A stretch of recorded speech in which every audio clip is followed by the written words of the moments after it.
nagulat lang ako dahil masyado siyang maaga na nangyari. Na akala ko kasi trabaho, tapos pagdating ng 2027, kasi 1 year before election, politika naman na yon. Kasi yun na rin ang year ng filing of candidacy. Diba? Kapag kandidato ka na, doon na yung klarong politics na ang race. Kaya nagulat lang ako na maaga siya.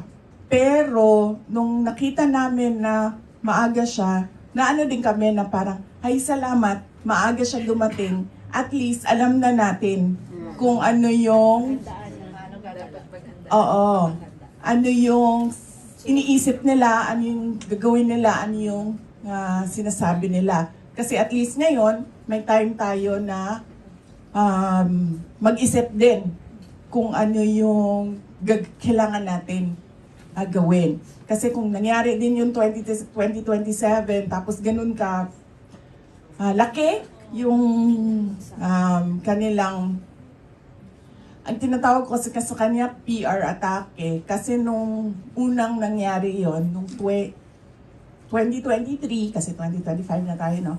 2023, doon sa budget ng Department of Education and Office of the Vice President, sinabihan na ako nung kilala ko, kaibigan ko sa loob ng PR industry ng National Capital Region. Sabi nila, ang unang baba was 25 million para banatan ka.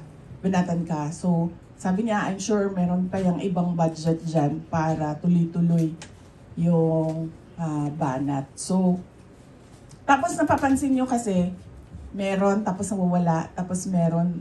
Hindi depende kasi yan kung ito na naman gagawin natin, ito na naman ang budget, ito na naman gawin natin, ito na naman ang budget. Yes, ganyan. Ganyan kasi yung pag-atake. So, medyo well-funded machinery yung attacks nila.